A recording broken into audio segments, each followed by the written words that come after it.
Okay, so let me paint you a picture. You're at a family wedding, uncle, second cousin, someone like that, doesn't matter. And someone asks you, brother, financially speaking, how's it going? And you smile and say, yeah, it's okay. You're earning decent money, you have some savings, you pay your EMIs on time, you may have a mutual fund SIP running since 2021. You feel okay, like you're doing fine. But fine compared to what, man? Here's the thing. Most of us are measuring ourselves against the wrong benchmark. We look left, we look right, neighbor bought a car, colleague got a promotion, and we adjust our definition of doing well based on the 5 or 10 people around us. But what if I told you that the actual top 10% of India financially is a very, very different number than what you think? And what if I told you that some of you watching this video, people who genuinely feel financially behind, might actually already be there, and that some of you who feel ahead aren't? My name is Rohan, and I spend way too much time thinking about wealth inequality in India. Like, embarrassingly too much time. We're talking 2 a.m. rabbit holes on World Inequality Report 2026, pulling up RBI household finance and consumption surveys, getting mildly upset at Excel spreadsheets, that kind of thing. If you're someone who earns a decent salary, saves something every month, but still has this nagging feeling that you're somehow behind, that you're running a race but you don't know the course, then make sure to hit that subscribe button and give this video a thumbs up if this helps you out. Because today, we are going to look at hard data, real numbers, no vague build wealth advice. We're going to figure out exactly where you stand financially in India in 2026 and what it actually takes to move up. Let's go. So first, let's establish what top 10% even means, because I think most people have a widely inaccurate mental image of this. When I ask people on Instagram what they think the income threshold for the top 10% in India is, most guesses are somewhere between 30 lakhs to 50 lakh rupees per year. Some people say 1 crore rupees. Fair guesses, right? Sounds logical. Here's what most people don't realize. According to the best available data right now, and I'm cross-referencing the World Inequality Report 2026, released in December 2025, the RBI's Household Finance and Consumption Survey, and the independent analysis of Indian financial researchers who worked these numbers against actual wage distribution data, the household income threshold to be in the top 10% of India is approximately 7 to 9 lakh rupees per year. Yeah, let that land for a second.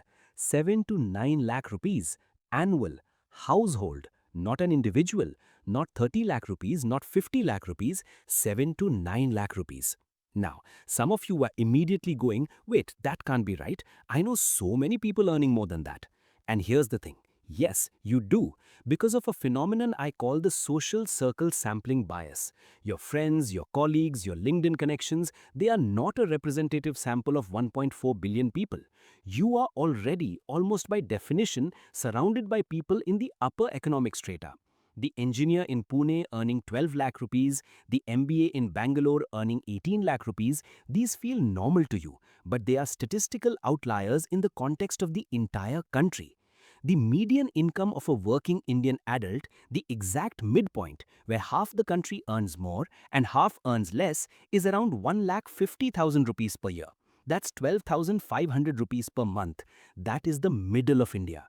So if you're earning say 8 lakh rupees a year in a tier 1 city and feeling like you're struggling, and I get it completely because 8 lakh rupees in Mumbai or Bangalore is a 1 BHK and dal chawal, not luxury living. Rent alone eats 2.5 to 3 lakh rupees of that. You are simultaneously in the top 10% of the country by income and feeling financially stretched. How does that happen? We'll get to that. But first, okay, here is where it gets really interesting. And this is the part most financial YouTube videos skip, which drives me a little crazy, honestly. There are two different ways to measure your financial position: income, what comes in every month, and wealth, what you actually own minus what you owe, net worth. And these two numbers can tell completely different stories about the same person. Let me give you an example. Meet Arjun, software engineer, 32 years old, Hyderabad, earning 18 lakh rupees per year. By income alone, Arjun is comfortably in the top 5% of India. Sounds great, right?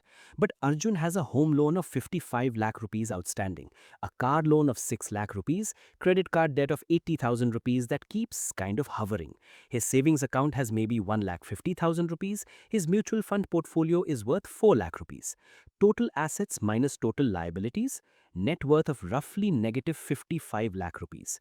Top 5% income, negative net worth. Now, meet Savitri. She is 58, runs a small textile business in Surat, earns maybe 6 lakh rupees a year. Income puts her right around the top 10% threshold. But she owns her shop outright, owns her home, has 15 lakh rupees in fixed deposits, 8 lakh rupees in gold, no debt. Net worth, easily 1.5 crore plus. Lower income, dramatically higher wealth. This is not an academic distinction. This matters for your life because income is a tap. It can be turned off. A layoff, a health crisis, a recession. Wealth is a tank. It's what keeps you alive when the tap stops. So, let's talk about the wealth thresholds. According to UBS Global Wealth Report 2025 data and independent Indian financial analysis, to be in the top 10% by net worth in India, you need somewhere between 40 to 80 lakh rupees in total net worth. Not income, net worth. Assets minus liabilities. For the top 5%, you're looking at roughly 1 crore rupees or above. For the top 1%, the entry point is approximately 1.5 crore rupees in net worth, and the average net worth of someone inside the top 1% is dramatically higher, often 5 crore rupees and beyond. On the income side, the top 1% threshold is somewhere in the 25 to 40 lakh rupees annual range, with average incomes running 50 lakh rupees plus. Now, the average net worth of an Indian household right now is 9 lakh 83,000 rupees. And here's the gut punch from the World Inequality Report 2026. The richest 10% of Indians hold 65% of the country's wealth. The top 1% alone holds 40%. And the bottom 50% of the country, they hold 3%. 3%. That's not a typo. That's the reality of wealth distribution in India in 2026. Now, you might be thinking, okay, Rohan, these statistics are shocking, but what does this have to do with me? I am earning decent money. Why am I not building wealth faster? And this is where I want to talk about psychology. Because the math of wealth is actually pretty simple. Psychology is where it gets complicated. There's a concept called lifestyle inflation, and it is absolutely destroying the wealth building potential of upper middle class India right now. Here's how it works. You earn 6 lakh rupees a year. Life feels a bit tight but manageable. You get a promotion, now earning 10 lakh rupees. Do you save the extra 4 lakh rupees? Almost never.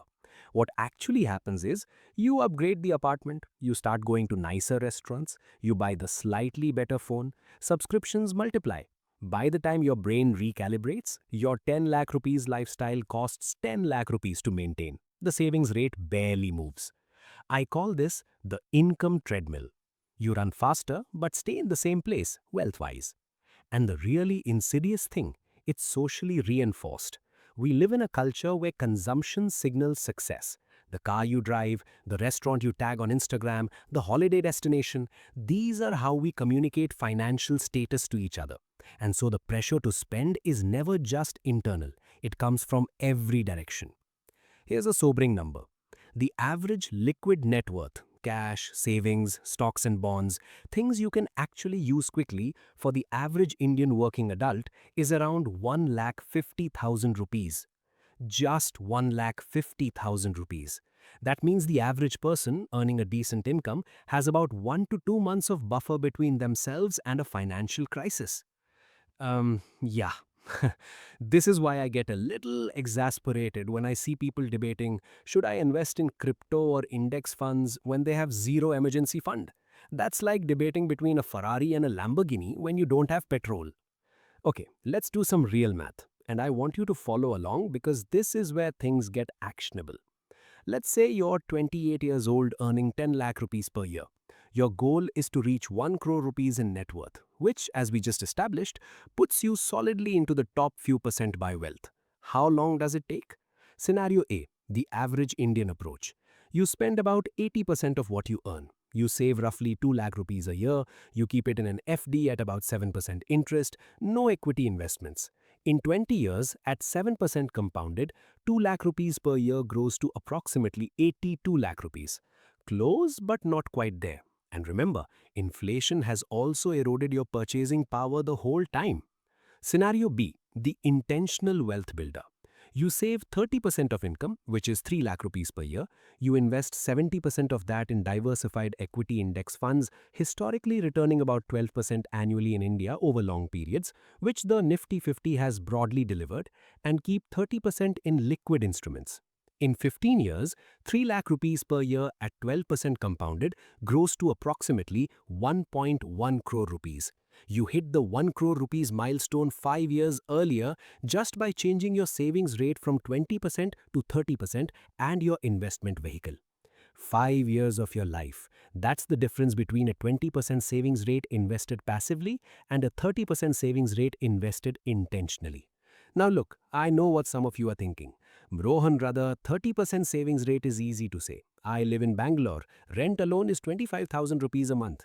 I hear you. I genuinely do. And I'm not going to give you a Marie Kondo, just declutter your wallet answer here. The cost of living in tier 1 cities is brutal. The solution isn't always to spend less. Sometimes it's to earn more or to move strategically. But the underlying principle holds. The gap between income and lifestyle is the engine of wealth. However you engineer that gap is what does the work. Let me give you a practical framework. Based on the data available as of 2026, here's how I'd break down financial tiers in India. Tier 1, financially vulnerable. Household income below 3 lakh rupees annually. Little to no savings, zero investment, living paycheck to paycheck or close to it. This is unfortunately where a large portion of India still sits.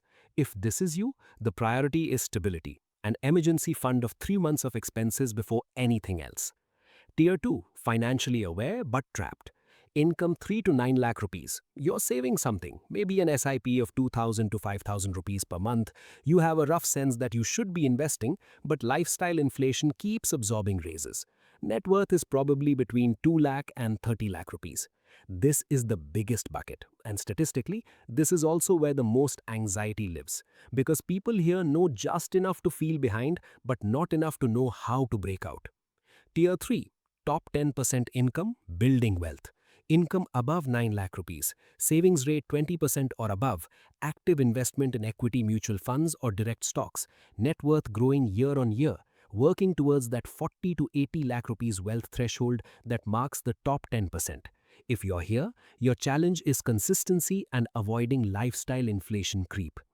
Tier 4, top 10% by wealth. Net worth above 50 lakh to 1 crore rupees. Income typically above 15 lakh rupees. Multiple asset classes. The investments start generating meaningful passive income. The compound interest machine is now visibly working for you. This is where the psychology of money fundamentally shifts. You start trusting the system you've built. Tier 5, top 1%. Net worth above 1.5 crore rupees, income above 25 to 40 lakh rupees, with the average person inside this tier typically carrying far more, 5 crore rupees plus in wealth, 50 lakh rupees plus in annual income. At this point, wealth generation becomes somewhat self-sustaining. The capital works harder than the person. Now here's what most people don't realize about these tiers. The jump from tier 2 to tier 3 is more about behavior than income. The jump from tier 3 to tier 4 is more about time than behavior. And the jump from tier 4 to tier 5 is more about systems and assets than either. Different problems require different solutions at each stage, which is why generic financial advice so often fails. Just invest in index funds is great advice at tier 3, useless advice at tier 1. Here's where it gets really India-specific, and I want you to pay close attention. There are 3 wealth traps that are particularly lethal in the Indian context. Trap 1, real estate as the only wealth strategy. For the previous generation, this worked. Buy flat, flat appreciates, done. But look at the data. Real estate in most Indian metros has actually underperformed equity markets over the last decade when you account for maintenance costs, illiquidity, and opportunity cost. The UBS Global Wealth Report 2025 actually flagged that average wealth per adult in India declined in real terms between 2020 and 2024, partly because household balance sheets are so heavily weighted towards illiquid real estate and not enough towards financial assets. And here's the silent killer. When your entire net worth is locked in a flat you live in, you have a number on paper that feels impressive but zero financial flexibility. You can't rebalance it. You can't deploy it in an emergency without enormous friction. You are house rich and cash poor. Trap 2, the gold mentality. India holds an estimated 25,000 tons of privately owned gold, more than any other country in the world. And I'm not saying gold is useless. In a diversified portfolio, it has a role. But when families have 20 lakh rupees of gold sitting in a locker and no equity investments, that's a wealth strategy built on 1970s logic. Gold has returned about 8 to 9% annually in rupee terms over the long term. Decent, but less than a Nifty 50 index fund's historical performance, and the gold generates zero cash flow while you hold it. Trap 3, the insurance as investment scam. I'll say this plainly. The number of middle class Indian families paying premiums into traditional LIC endowment policies and ULIPs instead of separating insurance and investment is genuinely sad to me. A 1 crore rupees term insurance plan for a 30-year-old might cost you 10,000 to 12,000 rupees a year. The equivalent coverage in an endowment policy might cost you 60,000 to 70,000 rupees a year. That 50,000 rupees annual difference, roughly 4,200 rupees a month, invested instead in index funds at 12% returns over 25 years, becomes approximately 78 to 83 lakh rupees, depending on your exact timing assumptions. Your uncle sold you an 80 lakh rupees haircut and called it family planning. Sorry, I feel strongly about this one. Here's something nobody talks about enough. The financial habits of people in the top 10% aren't just behavioral differences, they're cognitive differences. They literally think about money differently. Most people think about money in terms of what it buys right now. A person with a wealth building mindset thinks about money in terms of what it becomes later. It's the difference between I deserve this 60,000 rupee holiday and this 60,000 rupees invested at 12% for 20 years becomes 5,80,000 rupees. Now, and this is important, I'm not saying don't take the holiday. Life is short, experiences matter, you should live. But the wealth builders make this calculation consciously. They choose to spend. They don't drift into spending. That distinction, chosen expenditure versus unconscious lifestyle creep, is the psychological foundation of everything. There's also something called the delayed gratification compound effect. Wealthy people in India, almost universally, have figured out that small, boring, consistent actions dramatically outperform large, sporadic actions. A 10,000 rupees monthly SIP started at 25, running to 55 at 12% returns becomes approximately 3.5 crore rupees, not 35 lakh rupees. 3.5 crore rupees from 10,000 rupees a month. The math is available to literally everyone. The execution is rare. Okay, enough diagnosis. Let's talk about what you do. Step 1. Know your actual number. Sit down this weekend, open a spreadsheet or just use a notepad and calculate your real net worth. Assets, savings account, mutual funds, EPF balance, gold, and if you own property, use a conservative estimate of its current market value. Not what you paid, not what you hope it's worth. Liabilities, home loan balance, car loan, personal loans, credit card outstanding. Assets minus liabilities. That's your number. Most people have never done this calculation. Do it. Just knowing is powerful. It either confirms you're on track or gives you the productive discomfort to change something.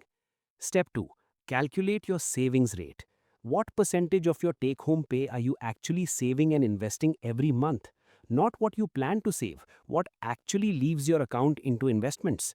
If it's below 20%, that's your first fix.